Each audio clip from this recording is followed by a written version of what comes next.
Aqui, a preocupação constante do filósofo, tal como compreendiam Sócrates e Platão, é de tomar o maior cuidado com a alma, menos pelo que respeita a esta vida, que não dura mais que um instante, do que tendo em vista a eternidade. Vou ler novamente aqui. Ó.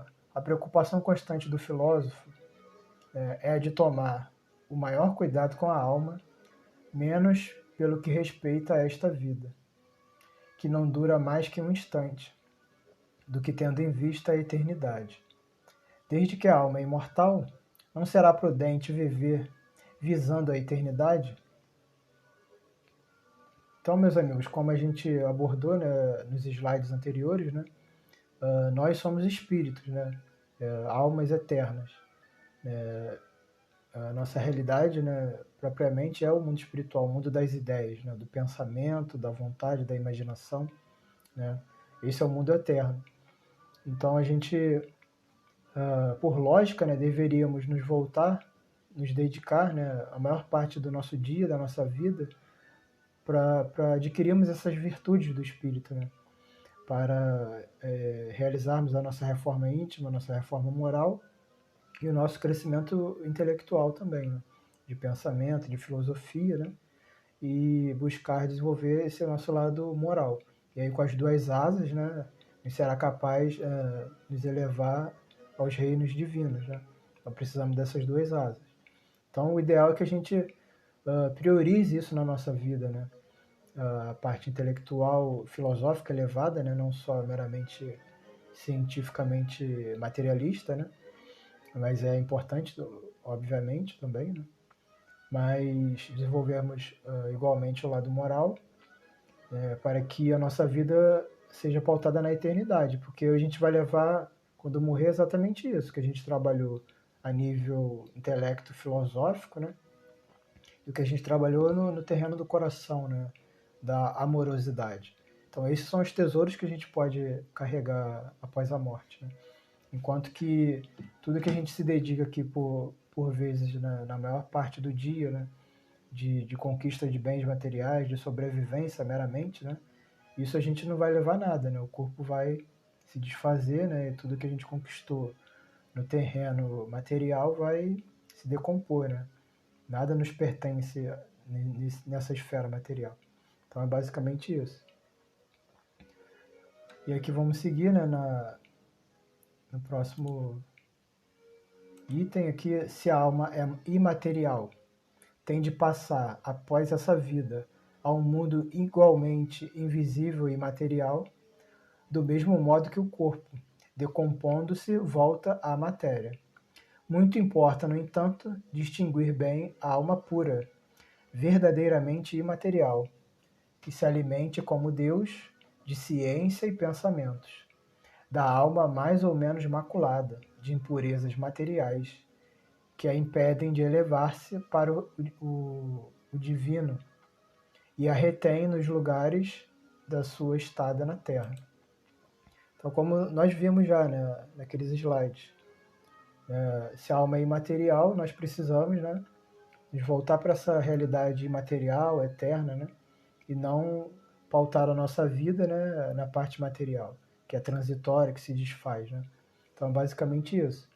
Precisamos distinguir também as almas que ainda estão apegadas à Terra e as almas já depuradas, aquelas que conseguem atingir o divino, né? Já presenciar a verdade, o bem e o belo. Então, basicamente, o que a gente viu também.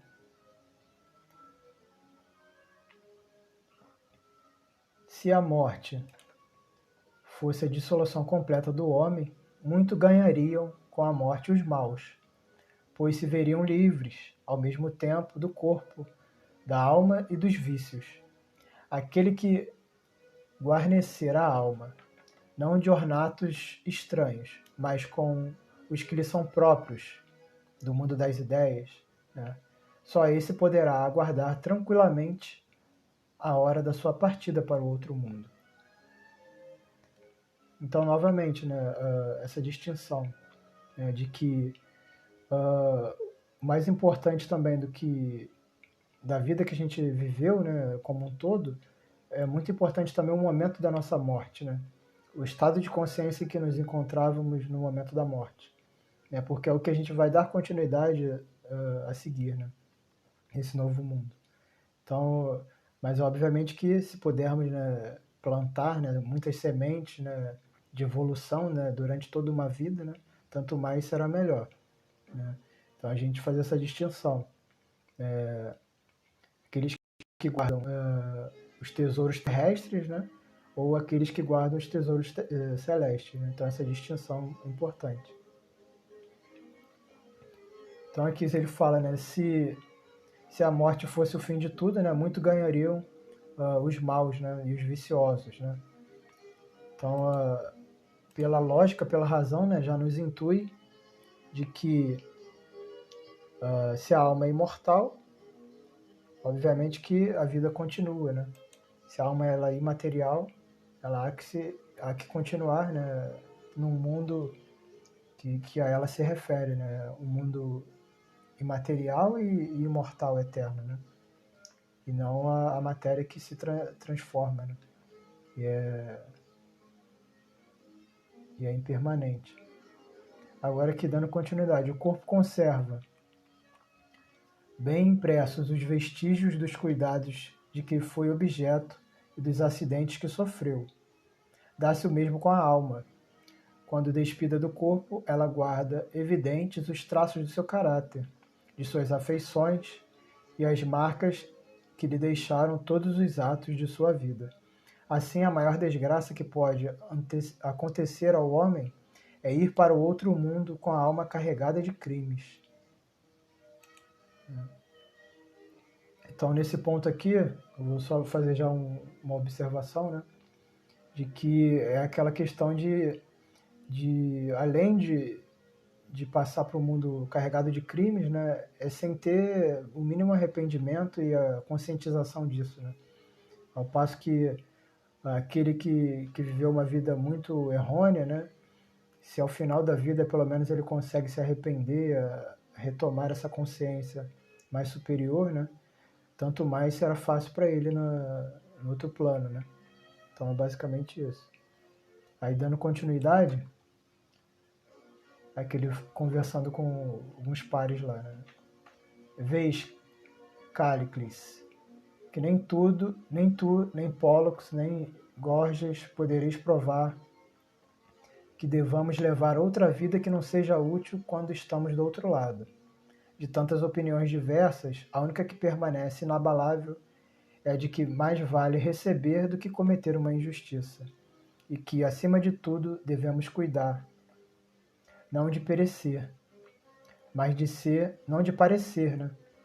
Mas de ser homem de bem.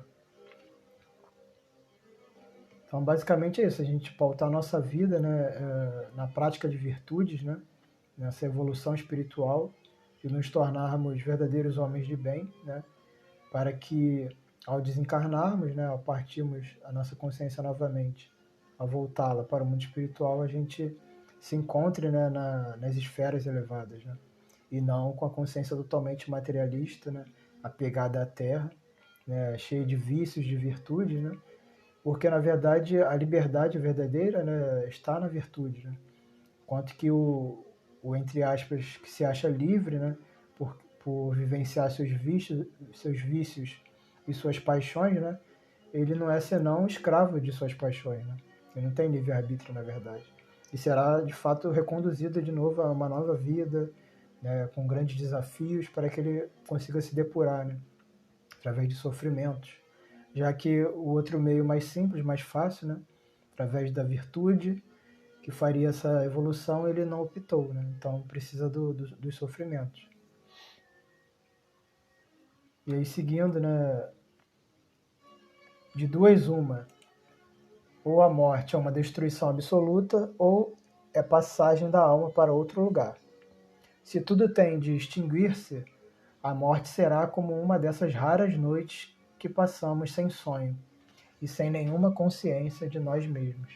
Todavia, se a morte é apenas uma mudança de morada, a passagem para o lugar onde os mortos se têm de reunir, que felicidade é de encontrarmos lá aqueles a quem conhecemos. O meu maior prazer seria examinar de perto os habitantes dessa outra morada e distinguir lá, como aqui, os que são dignos dos que se julgam tais e não o são. Mas é tempo de nos separarmos, eu para morrer, vós para viverdes. Então, só retomando aqui, ele coloca duas opções ali, né? Ou a morte é a aniquilação, o fim de tudo, né? Ou a vida continua. Então, se essa vida continua, obviamente vamos ter o contato com a verdade, né? Isso se dá somente nas almas depuradas, né? E de lá conseguirmos olhar do alto, né? Todas essas realidades, né, que nos circundam, percebermos verdadeiramente quem é quem, né? Através da visão espiritual, conseguimos ver a aura das pessoas, né? E aí vamos ver quem é de fato virtuoso ou não, ou se só aparentava-se, né? Então, ele, enquanto filósofo, já tinha essa certeza, né, de que ele iria morrer, mas iria continuar a viver, né? Então, a grande esperança dele era essa.